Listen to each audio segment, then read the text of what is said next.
Hi friends, welcome to my channel my family dairy. ఎలా ఉన్నారండి? అందరూ బాగున్నారా? నేను కూడా బాగున్నానండి. మీరందరూ ఎలా ఉన్నారో నాకైతే కామెంట్ సెక్షన్లో కామెంట్ చేయండి. సో ఇంక ఇవాళ వ్లాగ్ వచ్చేసి నా మార్నింగ్ రొటీన్తో పాటు మీకు నా సిల్వర్ పూజ ఐటమ్స్ ఎలా క్లీన్ చేసుకున్నాను అనేది మీతో షేర్ చేస్తా. అసలు భలే మ్యాజిక్గా క్లీన్ అయిపోయాయండి. మనం బయట మెరుగు పెట్టిస్తే ఎలా అయితే వస్తాయో షైనింగ్, అలా వచ్చాయన్నమాట.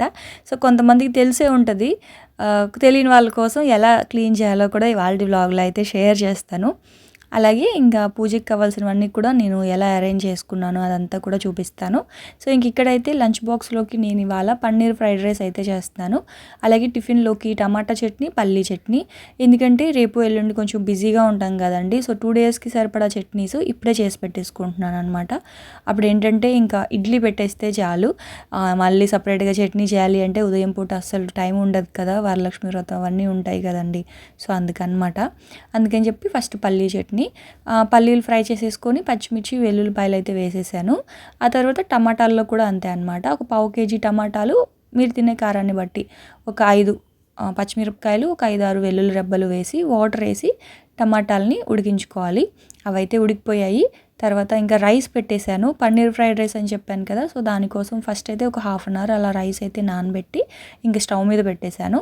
ఇంకా ఈ లోపల టీ తాగేసి వచ్చేసాను. పల్లీలు అయితే వేగిపోయాయి. వేగిన తర్వాత స్టవ్ ఆపేసి అందులో ఒక చిన్న ఉసిరికాయ సైజ్ అంత చింతపండు, పుట్నాలు కూడా వేసేసి, అంటే ఎలాగో ఆ కడాయి వేడిగానే ఉంది కాబట్టి పుట్నాలు వేసేస్తే ఆ వేడికి పుట్నాలు కూడా కొంచెం క్రిస్పీగా అవుతాయి అన్నమాట. సో క్రిస్పీగా ఉంటే పుట్నాలు చట్నీ టేస్టీగా ఉంటుందండి. పుట్నాలు కనుక అంటే మెత్తపడిపోతే చట్నీ అంతగా బాగోదు. సో అందుకే లాస్ట్లో కొంచెం కడాయిలోనే కనుక పుట్నాల పప్పు కూడా వేసేస్తే కొంచెం వేగి మనకి క్రిస్పీగా ఉంటుంది, చట్నీ బాగుంటుంది. ఇదిగోండి, ఇవి టమాటాలు, పచ్చిమిర్చి, వెల్లుల్లిపాయలు చల్లారిపోయాయి. ఇప్పుడు దీన్ని మనం చట్నీ మిక్సీ చేసుకోవాలి. ఏమేమి వేసుకోవాలో చూపిస్తానులేండి. సో ఇంక ఇక్కడైతే ఇదిగోండి, ఈ పల్లీలు కొంచెం వేడిగా ఉన్నాయి. చల్లారిన తర్వాత ఇది కూడా చట్నీ చేసేసి నాకు ఎంత కావాలో అంత కొంచెం గిన్నెలోకి తీసుకొని మిగతాది డీప్ ఫ్రిడ్జ్లో పెట్టేస్తా. ఎందుకంటే జిగురు రాకుండా ఉంటుంది. ఒక 2 డేస్ మనకి కావాలి అంటే చట్నీ జిగురు వచ్చేస్తుంది నార్మల్ ఫ్రిడ్జ్లో పెడితే. డీప్ ఫ్రిడ్జ్లో పెడితే చట్నీ జిగురు రాదనమాట. టమాటా చట్నీకి ఏం డీప్ ఫ్రిడ్జ్లో పెట్టాల్సిన అవసరం లేదు, నార్మల్ ఫ్రిడ్జ్లో అయినా పెట్టేసుకోవచ్చు. సో ఒకటేసారి 2 చట్నీలు అయితే చేస్తున్నా. ఇంకా రైస్ అయితే ఉడికిపోయింది, ఇడ్లీ పెట్టేశాను. అలాగే పిల్లల కోసం వేడి నీళ్ళు కూడా పెట్టేశాను. ఇంకా చాలామంది హీటర్ కొనుక్కోవచ్చు కదక్క అని అంటున్నారు. హీటర్ తీసుకోవాలండి.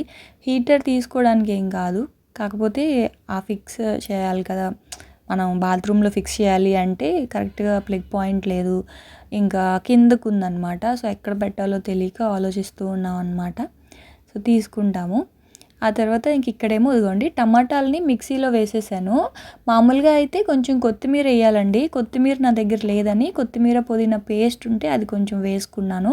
అలాగే ఉప్పు, పంచదార ఖచ్చితంగా వేయాలి. చింతపండు వేయకూడదు. చింతపండు వేస్తే ఓవర్ పులుపు అయిపోతుందండి టమాటా చట్నీ. టమాటాలు, పచ్చిమిర్చి, వెల్లుల్లిపాయి, కొత్తిమీర ఉంటే కొత్తిమీర వేసుకోండి. నా దగ్గర లేదు కాబట్టి కొత్తిమీర పుదీనా పేస్ట్ వేసాను. సాల్టు, అలాగే పంచదార ఖచ్చితంగా 1 స్పూన్ వేసుకోండి. టమాటా చట్నీలో చాలా బాగుంటుంది. ఈ 2 కాంబినేషన్, పల్లీ చట్నీ, టమాటా చట్నీ మనకి ఎక్కువగా బయట బండి మీద ఎక్కువ అమ్ముతూ ఉంటారు ఈ 2. నాకైతే టమాటా చట్నీ కోసమే బయట నుంచి ఎప్పుడైనా తెప్పించుకుంటాను.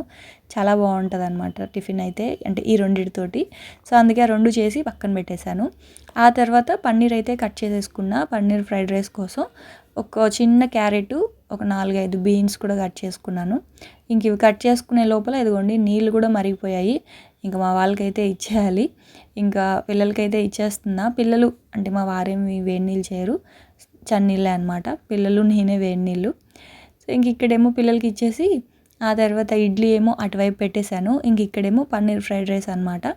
సో ఇదిగోండి, ఫస్ట్ అయితే అన్నీ కట్ చేసేసుకున్నాను. పన్నీరు ఒక 100 గ్రామ్స్ ఉంటుంది. 100 గ్రామ్స్ పన్నీర్ తీసుకున్నాను. అలాగే ఒక ఆనియన్, క్యారెట్, బీన్స్, వెల్లుల్లిపాయలు, ఒక 5-6 వెల్లుల్లి రెబ్బల్ని చితక్కొట్టుకున్నాను. ఇప్పుడు కడాయిలో ఆయిల్ అయినా వేసుకోవచ్చు, బటర్ అయినా వేసుకోవచ్చు. సో బటర్ అయితే బాగుంటుందని చెప్పి బటర్తో చేస్తున్నాను నేను. ఒక 2 క్యూబ్స్ బటర్ వేసుకున్నాను. 1 స్పూన్ ఆయిల్ అయితే వేసుకున్నా. బటర్ వేసినప్పుడు ఖచ్చితంగా ఆయిల్ వేయాలండి, లేదంటే బటరు మాడిపోతుంది. సో ఆయిల్ వేసుకున్న తర్వాత వెల్లుల్లిపాయ వేసుకున్నా. వెల్లుల్లిపాయ వేగిన తర్వాత కరివేపాకు వేసుకున్నా. కరివేపాకు కూడా వేసేసుకున్న తర్వాత ఉల్లిపాయ, క్యారెట్, బీన్స్ వేసేసుకొని అవి కొంచెం ఫ్రై అయిన తర్వాత ఇదిగోండి కట్ చేసి పెట్టుకున్న పన్నీర్ ముక్కలన్నీ వేసేసా. కొంచెం చిన్న చిన్నవిగా కట్ చేశాను. ఎందుకంటే అప్పుడు తినే ప్రతి ముద్దలో పన్నీర్ వస్తుందన్నమాట. అందుకని చెప్పి మీరు కావాలి అంటే పెద్ద పీసెస్ కూడా ఫ్రై చేసుకోవచ్చు. ఆ తర్వాత కొంచెం ఆయిల్లో బాగా ఫ్రై అయిపోయిన తర్వాత కొంచెం రైస్ని పులిహోరకి ఉడికించుకుంటాం కదా, అలా కొంచెం పొదునుగా ఉడికించుకున్నాను. తర్వాత గంజంతా వాడ్ చేసిన రైస్ ఉంటుంది కదా, రైస్ అందులో వేసేసి ఉప్పు, పసుపు, ఆ తర్వాత కారము, మిరియాల పొడి, సోయా సాస్ అయితే వేస్తున్నాను. గరం మసాలా, ధనియాల పొడి అవైతే ఏం వేయట్లేదు. అవి వేస్తే టేస్ట్ ఫ్లేవరు మారిపోద్ది. ఇంకా వెల్లుల్లిపాయకి బదులుగా అల్లం వెల్లుల్లి పేస్ట్ వేసినా సరే ఫ్లేవర్ మారిపోద్దండి. సో అల్లం వెల్లుల్లి పేస్ట్ కనుక వేశారు అంటే బిర్యానీ ఫ్లేవర్ వస్తుంది. బిర్యానీ ఫ్లేవర్ నచ్చేవాళ్ళు అలా వేసుకోండి. లేదు మాకు ఫ్రైడ్ రైసే ఇష్టము, వెల్లుల్లిపాయ ఫ్లేవరే ఇష్టము అనుకుంటే కంప్లీట్గా వెల్లుల్లిపాయతోటే చేయండి. మొత్తం ఫ్రైడ్ రైస్కి మంచి ఫ్లేవరు, టేస్ట్ వస్తుంది అనమాట వెల్లుల్లిపాయ వల్ల. సో నేనైతే ఎప్పుడు ఫ్రైడ్ రైస్ చేసినా సరే మ్యాక్సిమం వెల్లుల్లిపాయే వేస్తా. ఇంకా మీరు కావాలి అనుకుంటే ఒక పచ్చిమిర్చి కూడా యాడ్ చేసుకోవచ్చు. కాకపోతే నేను పచ్చిమిర్చి వేయలేదు. ఇంకా అంతే, జస్ట్ ఉప్పు, కారం, పసుపు, మిరియాల పొడి, సోయా సాస్ అంతే, ఇంకేం వేయలేదు దాంట్లో. సో మొత్తం అంతా కూడా హై ఫ్లేమ్లో బాగా కలిపేసి బాక్సెస్కి అయితే తీసి పక్కన పెట్టేశాను. ఇంకా అవైతే చల్లారుతూ ఉంటాయి. ఇంక ఈ లోపల మా వాళ్ళకైతే టిఫిన్ పెట్టేస్తా ఉన్నా. ఇదిగోండి ఈ 2 చట్నీలు ఉండే నిజంగాన ఎప్పుడైనా పని ఎక్కువగా ఉంది అంటే ఒక 2-3 డేస్ మనకి పని ఎక్కువగా ఉంటుంది అన్నప్పుడు ఇలా చేసేసి కనుక ఫ్రిడ్జ్లో పెట్టేసుకున్నాం అనుకోండి, మనకి అంటే ఎప్పుడు అలా ఫ్రిడ్జ్లో పెట్టుకుని తినమని చెప్పను కానీ ఎప్పుడైనా పని ఉన్నప్పుడు అండి మళ్ళీ మీరు అంటారు మీరు ఎప్పుడు అన్నీ ఫ్రిడ్జ్లో పెట్టుకొని తినమని చెప్తారు ఏంటి అని చెప్పి. అలా కాదు, పని ఉందనుకోండి, రేపు పొద్దున్నే ఇంకా చాలా పనిలో ఉంటాం, బయట నుంచి తీసుకొచ్చే కంటే కూడా ఇట్లా మనమే ఫ్రిడ్జ్లో పెట్టేసి పక్క రోజు ఇడ్లీయో, ఉప్మానో ఏదో ఒకటి సింపుల్గా అయిపోయే టిఫిన్ కనుక చేసి ఇచ్చేస్తే బెటర్ కదా. సో అందుకని నేను ఎప్పుడు అంతే. చూడండి సంక్రాంతి టైంలో, వినాయక చవితి, దసరా ఇట్లా పండుగలు ఉన్నప్పుడు మనం చాలా బిజీగా ఉంటాము. టిఫిన్ చేయాలి ఇంట్లో అంటే చిరాకు వస్తుంది, మెయిన్గా ఈ చట్నీలు చేయాలి అంటేనే. సో అలాంటప్పుడు నేను ఇలా ఎక్కువ క్వాంటిటీలో చేసి ఫ్రిడ్జ్లో పెట్టుకుంటా. మీరు కావాలి అనుకుంటే పల్లీలు, పుట్నాలు ఫ్రై చేసి పొడిగా కూడా మీరు చేసుకోవచ్చు. పొడి చేసినా సరే మళ్ళీ మనం మిక్సీ చేయాలి కదా అందులో వాటర్ వేసి. సో అందుకనే నేను వాటర్ వేసేసి మెత్తగా చట్నీ చేసి ఫ్రిడ్జ్లో పెట్టుకుంటాను అనమాట. సో ఇంక మా వాళ్ళకైతే బాక్సులు ఇచ్చేసాను, వాళ్ళు టిఫిన్ తినేసి వెళ్ళిపోయారు. ఇంక నేనైతే ఇంట్లో పనులన్నీ చేసేసుకొని పూజ చేసుకొని ఇంకా పూజ సామాన్లు అయితే బయటికి తీసాను అనమాట. యాక్చువల్గా నేను 1 వీక్ నుంచి అనుకుంటున్నానండి పూజా సామాన్లు క్లీన్ చేయాలి అని చెప్పి. ఆ రోజు వీడియోలో కూడా మీకు చెప్పాను కదా. అయితే అప్పుడు నాకు రూపా గారు ఈ రూపేరి గురించి చెప్పారనమాట. రూపా ఎవరు అంటే మన సబ్స్క్రైబరే, నాకు ఒక 6 months నుంచి తెలుసు. దానికి కూడా కాల్ చేసి మాట్లాడుతూ ఉంటారు, గోపాలపట్నంలో ఉంటారనమాట. సో తనేమో నాకు వాట్సాప్ చేశారు, భారతి ఇది దీంతో క్లీన్ చేయండి చాలా తెల్లగా వస్తాయి అని చెప్పి. అయితే ఇదేమో బాటిల్ ఇంత చిన్నది ఉంది, నా దగ్గర ఇన్ని వెండి సామాన్లు ఉన్నాయి, ఇప్పుడు ఇవన్నీ ఎలా క్లీన్ చేయాలిరా బాబు అని చెప్పేసి మళ్ళీ ఫోన్ చేసి అడిగాను అనమాట తనకి. అప్పుడు చెప్పారు ఏం లేదు, జస్ట్ ఇలా కొంచెం గిన్నెలో వేసుకొని ఇలా స్క్రబ్బర్తో కానీ, బ్రష్ ఉంటుంది కదా బ్రష్తో కానీ కొంచెం అద్ది కనుక చేస్తే చాలు అని చెప్పారనమాట. నిజంగానేనండి, చెప్పినట్లుగానే అసలు ఎక్కువ వేయాల్సిన అవసరం లేదు. ఇలా కొంచెం గిన్నెలో వేసుకొని కొంచెం ఇలా అద్దుకొని, ఇదిగోండి మీరు చూస్తే మీకు అర్థమవుతుందో లేదో, పైన ఇలా పామేనో లేదో అసలు ఎంత తెల్లగా వచ్చేస్తుంది అనమాట. చూడండి బయట మనం పాలిషింగ్కి ఇస్తే ఎలా అయితే వచ్చేస్తుందో అలా ఉంది. నిజంగా నాకైతే భలే విచిత్రంగా అనిపించింది, నేను ఎప్పుడు వాడలేదు. కాకపోతే ఇదేదో కెమికల్లా ఉంది, అంటే కెమికల్ స్మెల్ వస్తూ ఉందన్నమాట. నాకు యాక్చువల్గా ఆ స్మెల్ నచ్చలేదు, కొంచెం బ్యాడ్ స్మెల్ ఉంది. కానీ క్లీన్ అవ్వడం మాత్రం అసలు చిటికెలో క్లీన్ అయిపోయాయండి. ఇంకా నేను సోప్ కూడా పెట్టలేదు. ఫస్ట్ అయితే మాత్రం ఆ లిక్విడ్ తోటి క్లీన్ చేసేసాను అనమాట. క్లీన్ చేసిన తర్వాత మళ్ళీ సోప్ పెట్టి ఇంకా నార్మల్ గిన్నెలు ఎలా అయితే కడిగేసుకుంటామో అలా కడిగేసాను. కానీ ఫస్ట్ మాత్రం సోపు ఇది 2 మిక్స్ చేయలేదు, ఎందుకంటే ఇది కెమికల్ కదా, దాంతో సోప్ మిక్స్ అయితే చేతులు మండుతాయేమో అని చెప్పి సోప్ మిక్స్ చేయకుండా రూపేని అనమాట, మనకి మీషోలో దొరుకుతుంది. నాకైతే రూపా గారు వాళ్ళది డిపార్ట్మెంటల్ స్టోర్ అనమాట. సో మా దగ్గర ఉంది అంటేను మా వారెళ్ళి తీసుకొచ్చారు. అబ్బా పోనీలే, నాకు కొంచెం హెల్ప్ అయింది అనిపించింది. చాలామందికి తెలిసే ఉంటుంది. ఎందుకంటే ఆ రోజు వీడియోలో నాకు చాలామంది కామెంట్ పెట్టారు రూపేనితో క్లీన్ చేయండి అని చెప్పి. సో తెలియని వాళ్ళు కూడా ఉంటారు కదా అని షేర్ చేస్తున్నా. సో చూసారు కదా వెండి సామాన్లు ఫస్ట్ ఏమో కొంచెం నల్లగా ఉన్నాయి కదా, తర్వాత చూడండి ఎంత తెల్లగా మెరుస్తూ ఉన్నాయో. నాకు పూజ సామాన్లు ఇలా బాగా మెరుస్తూ ఉంటే ఇష్టం అండి. ప్రతిసారి అవి ఇలా నల్లగా అయిపోతే క్లీన్ చేయడం చిరాకు అని చెప్పి నేను ఎప్పటికప్పుడు బీరువాలో పెట్టేస్తా. ఫ్రిడ్జ్ కాదు, బీరువాలో పెట్టేస్తా అనమాట. పూజ అయిపోయిన వెంటనే ఇప్పుడు వ్రతం అప్పుడు తీస్తాను. తర్వాత ఇంకా అవి వినాయక చవితికి దసరాకు కూడా పెద్దగా పెట్టను. పెద్ద కుందులు ఒకటే తీసి దసరా రోజు దీపాలు వెలిగించి తర్వాత మళ్ళీ అన్ని లోపల పెట్టేస్తాను అనమాట. నాకు ఇత్తడివే క్లీన్ చేసుకోవడం ఈజీ అనమాట. అందుకే ఇంక వెండి పెద్దగా వాడను. కానీ ఇప్పుడు శ్రావణ మాసం వరలక్ష్మి వ్రతం రోజు కూడా వాడకపోతే ఎందుకు, అందుకే తీసి క్లీన్ చేసేసా. అది కాకుండా పూజకి కావాల్సినవన్నీ కూడా మనం ముందుగానే రెడీ చేసుకోవాలి కదండి, ఆ రోజు అంటే అవ్వదు. సో ఇదిగోండి ఫస్ట్ అయితే పసుపు కుంకుమ వేసుకోవడానికి ఇవి గిన్నెలు అనమాట. చిన్న చిన్నవి పసుపు కుంకుమ గంధం అక్షింతలు అట్లా వేసుకోవడానికి మొత్తం ఒక 5 రకాల గిన్నెలు అయితే పెట్టుకుంటాను.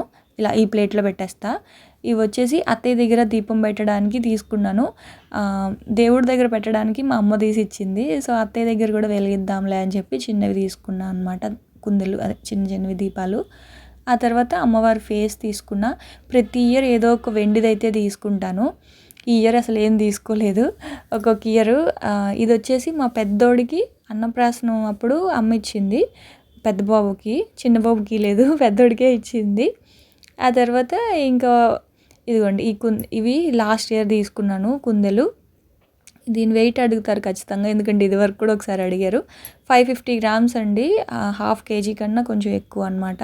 కుందెలు చాలా బాగుంటాయి, మంచి డిజైను. కాకపోతే డిజైన్ ఉన్న కుందెలు తీసుకుంటే ఏంటంటే క్లీన్ చేసేటప్పుడు ఆ డిజైన్ ఎక్కడ పోతుందో అని ఒక చిన్న భయం ఉంటుంది.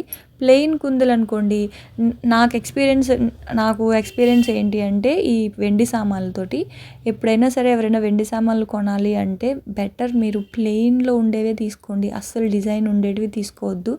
ఎందుకంటే డిజైన్లో ఉన్న వాటికి ఎక్కువ మురికి పడుతుంది, క్లీన్ చేయడం కష్టం. ప్లెయిన్గా ఉన్నవనుకోండి నేను చక్కగా ఈజీగా క్లీన్ చేసేసేయచ్చు అనమాట. సో అది నాకు తెలియక అప్పుడు డిజైన్లు బాగున్నాయి కదా అని చెప్పి ఇంకా అలా తీసుకున్నాను. ఆ తర్వాత ఇంక అవన్నీ కూడా నీట్గా క్లాత్ పెట్టి తుడిచేసి తడి లేకుండా ఎండిన తర్వాత నేను మళ్ళీ కవర్లో పెట్టి పెట్టేస్తాను అనమాట. సో అవన్నీ పక్కన పెట్టేసి ఇంకా ఈవినింగ్ అయితే మార్కెట్కి వచ్చాను. ముందు రోజు పూర్ణ మార్కెట్కి వెళ్ళాను కానీ ఫ్రూట్స్ అయితే ఏమీ తీసుకోలేదండి. అమ్మవారివి కాళ్ళు చేతులు పువ్వులు అవి కొనడానికి టైం సరిపోయింది. ఇంక సరే అని చెప్పేసి ఈసారి పూర్ణ మార్కెట్కి వెళ్ళలేదండి, గోపాలపట్నం వచ్చాను మా వారితోటి. అది కాకుండా మా వారికి ఏదో చిన్న షాపింగ్ ఉందంటేను లక్కీ షాపింగ్ మాల్కి వెళ్ళాం. లక్కీ షాపింగ్ మాల్లో ఉందండి జనాలు. లోపలికి వెళ్తే అసలు ఏదో తిరుపతి వెంకటేశ్వర స్వామికి డోర్స్ ఓపెన్ చేస్తారు కదా అలా ఉందన్నమాట. డోర్స్ వేసేస్తున్నారు చెప్పాలంటే వాళ్ళు షాప్కి. ఆ తర్వాత కొంతమంది వెళ్ళాక అప్పుడు మళ్ళీ డోర్స్ తీస్తున్నారు, అలా ఉంది. ఇంక చిన్న షాపింగ్ ఉంటే అక్కడ కూడా వెళ్ళి చూసుకొని కావాల్సినవన్నీ కూడా కొబ్బరికాయలు అవన్నీ తెచ్చేసుకున్నాను. ఫ్రూట్స్ కొబ్బరికాయలు, అరటిపళ్ళు మాత్రం తీసుకురావాలి.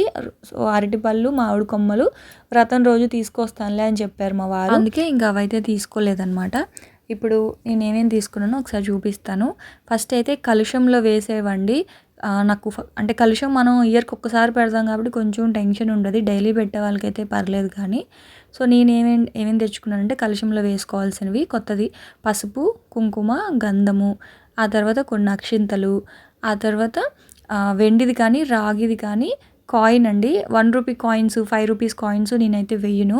నా దగ్గర సిల్వర్ కాయిన్ ఉంది, అది వేస్తాను. లేదంటే రాగి కాయిన్ ఉంటుంది కదా, సో రాగి కాయిన్ అయినా వేసుకోవచ్చు. కానీ 1 రూపీ కాయిన్స్ అయితే వేయొద్దు. లేకపోయినా పర్వాలేదండి, కలుషంలో 1 రూపీ కాయిన్స్ 5 రూపీస్ కాయిన్స్ మాత్రం వేయకండి, అది ఐరన్తో తయారవుతాయి కదా. సో కలుషంలో నాకు ఎందుకో ఇష్టం ఉండదు వేయడం, అందుకే నేను వేయను. సో ఇదిగోండి పసుపు వేసుకున్నాను, అదే పసుపు కుంకుమ గంధం తీసుకున్నాను. తర్వాత అందులో వేయడానికి ఏదైనా మంచి స్మెల్ వచ్చేది జవ్వాది పౌడర్ కానీ, లేదు అనుకుంటే ఏదైనా సెంట్ కానీ ఉంటే తీసి పెట్టుకోండి. సో నా దగ్గర 2 ఉన్నాయి. అలాగే కొత్తది దారం అనమాట. అమ్మవారికి మనం తోరం కట్టుకుంటాం కదా చేతికి 9 పువ్వులతోటి. సో ఆ 9 పువ్వులకి కొత్త దారంతో చేస్తా ఇప్పుడు. అలాగే ఇంకా పసుపు కొమ్ముకు కూడా మనం దారం కట్టి అదే పసుపు దారానికి పసుపు కొమ్ము కట్టి కలశానికి అయితే వేస్తాను నేను. సో అందుకని చెప్పేసి పసుపు కొమ్ము, ఆ తర్వాత కొబ్బరికాయలండి, 2 కొబ్బరికాయలు, కలశానికి ఒకటి, ఇంకోటేమో దేవుడి దగ్గర కొట్టడానికి ఒకటి. సో మొత్తం 2 కొబ్బరికాయలు తీసుకున్నాను. కలశానికి ఫస్ట్ ఏం కావాలో అవన్నీ చూసుకొని పక్కన పెట్టేసుకున్నా. తర్వాత దీపారాధన చేయడానికి ఆవు నెయ్యితో చేద్దామా లేకపోతే నువ్వుల నూనెతో చేస్తామా ముందే ఫిక్స్ అవ్వాలి. సో నేనైతే 2 తీసి పెట్టుకున్నాను. నేను కొన్ని దీపాలు ఎక్కువ పెడతాను కాబట్టి పెద్ద పెద్ద దీపాల్లో నేనైతే ఇట్లా నువ్వుల నూనె, నా అమ్మవారి దగ్గర పెట్టే చిన్న దీపాల్లో మాత్రం నేను ఆవు నెయ్యితో చేస్తానన్నమాట దీపారాధన. దేంతో అయినా చేయొచ్చు.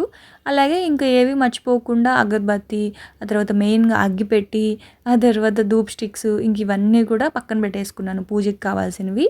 ఇంకా పువ్వులు కర్పూరం కూడా అండి, చిన్న చిన్న కర్పూరం కాకుండా నేను గడ్డ కర్పూరమే వెలిగిస్తాను వ్రతం రోజు కానీ వినాయక చవితి అప్పుడు. నార్మల్ టైంలో మాత్రం చిన్న బిళ్ళలు ఉంటాయి కదా కర్పూరం బిళ్ళలు, సో అవే వెలిగిస్తాను. పూజ అప్పుడు మాత్రం కొంచెం పెద్దది వెలిగిస్తాను అనమాట. ఆ తర్వాత పువ్వులు కూడా 5 రకాలు 9 రకాలు ఇట్లా మీ ఇష్టం, మీకు దొరికినన్ని రకాల పువ్వులు అయితే తెచ్చుకొని అమ్మవారికి పెట్టుకొని అలంకరించుకోవచ్చు. అలాగే తోరానికి కూడా 9 రకాల పువ్వులు కట్టాలి కాబట్టి 9 రకాల పువ్వులు లేకపోతే మామూలు మన దగ్గర ఉన్న పువ్వులనే ఒక్కొక్క ముడి వేసుకుంటూ 9 ముళ్ళతోటి తోరం అయితే తయారు చేసుకుంటాను. అలాగే కొబ్బరికాయ మీద పెట్టడానికి ఒక జాకెట్ పీసు రెడ్దే ఉండాలని ఏం లేదండి. మనం వేసుకునే జాకెట్ ఏదైనా ఏ కలర్ అయినా సరే పర్వాలేదు, కానీ దొరికితే రెడ్ది పెట్టండి, లేదంటే ఏదైనా పెట్టొచ్చు, ప్రాబ్లం లేదు కలశం మీద. తర్వాత ఇంకా ఆకు ఒక్కలు, ఆ తర్వాత శనగలు, మెయిన్గా ఇంట్లో ఉన్న శనగలు కాకుండా అంటే కొంచెం పాడైనవి కానీ పురుగు పట్టినవి కానీ అట్లా ఉంటాయి కదా శనగలు. సో అట్లాంటివి ఎట్టి పరిస్థితుల్లో పెట్టకూడదు అన్నారు. శనగలు వాయనం ఇచ్చేటప్పుడు మంచిగా ఉండాలన్నమాట, ఫ్రెష్గా. అందుకే నేను కొత్తవి తెచ్చుకుంటాను. ఒక 1/2 kg శనగలు అయితే ఇంట్లో ఉన్నాయి, అయినా సరే తెచ్చుకున్నాను అనమాట. అలాగే పళ్ళు కూడా అండి మీ ఇష్టం, మీరు తెచ్చుకునే దాన్ని బట్టి 3 రకాల 5 రకాల 7 రకాల, లేకపోతే ఏమీ లేవు అనుకుంటే జస్ట్ అరటిపళ్ళు కూడా పెట్టేసుకోవచ్చండి. తాంబూలం అంటే మెయిన్ అరటిపళ్ళు, ఆకు ఒక్క పెట్టి కూడా పూజ చేసుకోవచ్చు. ఇంకా ఆ తర్వాత ఫ్రూట్స్ కానీ పువ్వులు కానీ మనం ఎన్ని తెచ్చుకోగలిగితే అన్ని తెచ్చి పెట్టుకోవచ్చు. మెయిన్గా అయితే పూజకి కావాల్సినవి ఇవే.